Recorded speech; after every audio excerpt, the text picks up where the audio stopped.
باقاعدہ آغاز کرتے ہیں ہم پروگرام کا، اور سب سے پہلے ان تمام معزز مہمانوں کے بعد میں جن کا ذکر اس وقت کرنے والی ہوں، ڈاکٹر عالیہ امام، جو یقیناً کسی تعارف کی محتاج نہیں ہیں۔ انڈیا سے پاکستان ہجرت کر کے اپنی زندگی علم و فنون کے لیے وقف کر دی۔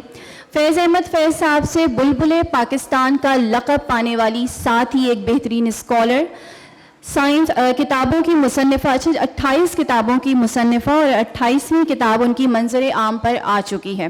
اس رستہ میں آپ لوگوں کو بتاتی چلوں کہ جی کتاب کا نام، ڈاکٹر عالیہ امام کی 28ویں کتاب جو منظر عام پر آ چکی ہے، 1857 قومی شعور کی ابتدا، مؤلف ڈاکٹر عالیہ امام، ناشر مرکز علوم اسلامیہ، ترتیب ولایت علی آغا، کتاب کی صنف نثر، تابع سید غلام اکبر۔ جی میں شاداب احسانی صاحب سے مخاطب ہوں، اور میں تھوڑا آپ کے بارے میں بتاتی چلوں۔ جی شاداب صاحب کے بارے میں ہم بات کر رہے تھے، اور ان کی وطن سے محبت کا منہ بولتا ثبوت بالکل ایک قلمکار کا بنیادی فرض ہوتا ہے کہ وہ اپنی فکر اور تحریر کے ذریعے اپنے عہد کو روشنی فراہم کریں تاکہ وہ اپنی منزل کا درست تعین کر سکے۔ میں پروفیسر شاداب احسانی کو مبارکباد پیش کرتی ہوں کہ انہوں نے اپنے حصے کا فریضہ انجام دیا۔ اللہ زور قلم اور زیادہ کرے، آمین۔ جی شاداب احسانی صاحب۔ مسند ناشرین نان اور حاضرین گرامی، السلام علیکم۔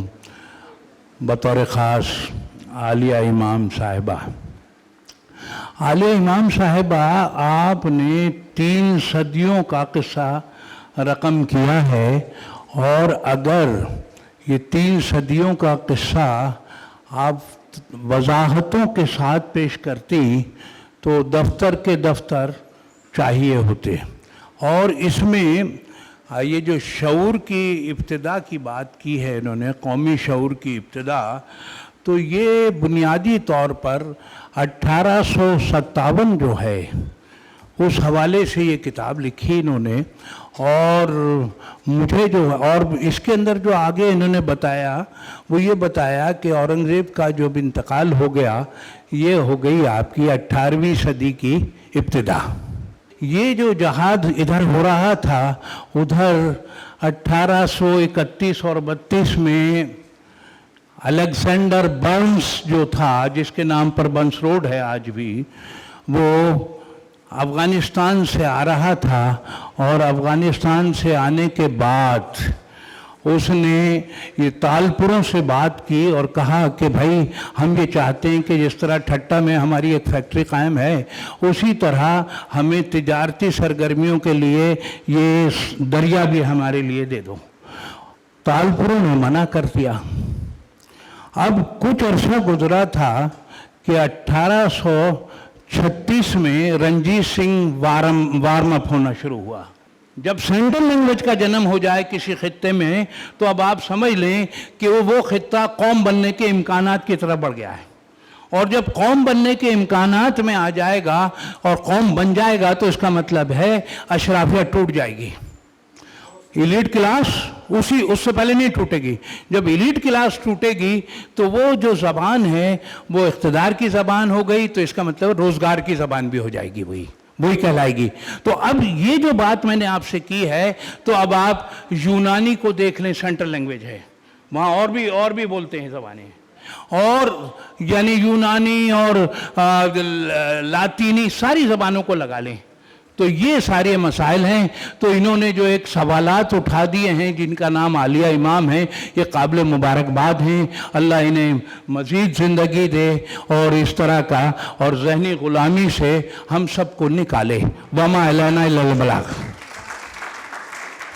اور اب میں جسارت کروں گی ڈاکٹر عالیہ امام سے کہ وہ پلیز آئیے۔ پہلے تو 3 باتیں سن لیجیے آپ۔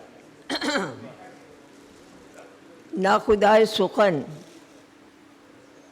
میر تقی میر کا ایک مصرع ہے، اے بے طول کلام مت کیجو، اے بے طول کلام مت کیجو، کیا کروں میں نیند کا خوگر تھا۔ قوم پر نیند طاری ہے، ہم جاری ہیں۔ ایک بات۔ دوسری بات یہ کہ بزرگ، ارے بھائی بزرگ ہیں. حافظ شیرازی نے ایک جگہ لکھا ہے کہ سڑک پر چلتا ہوا ہر شخص 70 سال کا تمہیں ملے گا، مگر اس سے مشورہ نہ کرنے لگنا. کیوں؟ بزرگی بعقل است نہ بسال. بزرگی کا تعلق عقل سے ہے، سنو سال سے نہیں ہے کہ ہر 70 سال کے آدمی سے آپ مشورہ لیے کھڑے ہوں، ایسا نہیں ہو سکتا. تیسری بات، فیض احمد فیض روزانہ ہمارے گھر آتے تھے کہ ہم نے شعر کہا ہے، یہ کہا ہے، وہ کہا ہے. ایک دن آواز آئی عالیہ کو گھر میں مت بھیجنا. راجہ کاظم امام صاحب سے، میرے شوہر سے کہا. میں تو بہت پریشان ہو گئی، میں مجھ سے بات نہیں کرنا چاہتا ہوں. معلوم ہوا ایسا کیوں ہوا ہے؟ اچانک اخبارات آ گئے. ان اخبارات میں لکھا ہوا تھا، انہوں نے دکھایا کہ پاکستان کی تاریخ میں اگر کوئی سچا مسلمان لیڈر آیا ہے تو وہ ضیاء الحق ہے، اور اس کی پیروی کرنا ہر شخص پر لازم ہے. عالیہ امام.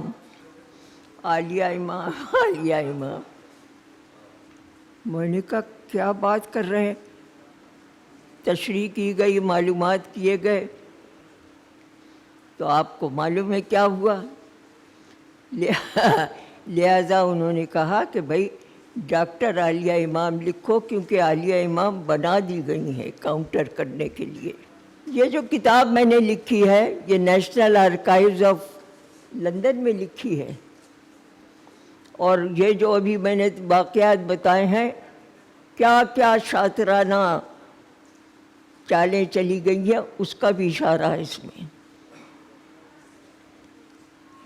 بہرحال محترم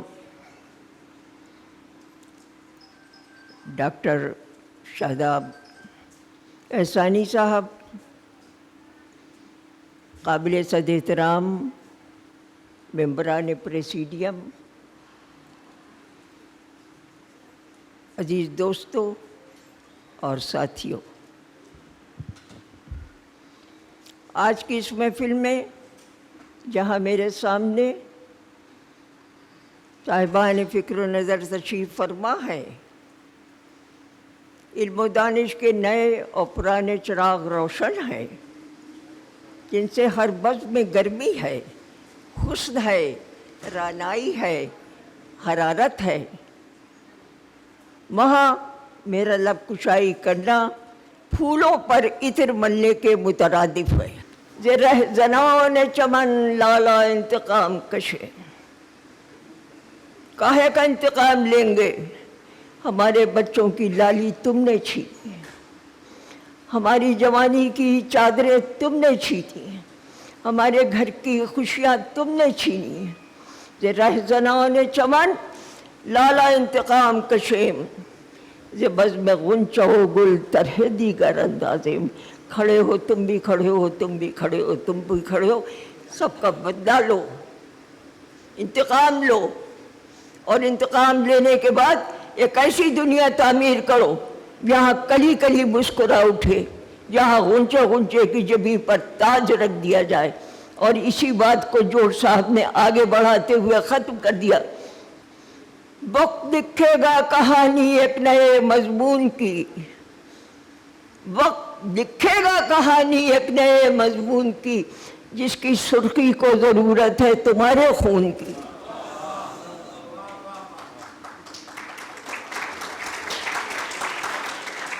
وقت لکھے گا کہانی ایک نئے مضمون کی، جس کی سرخی کو ضرورت ہے تمہارے خون کی.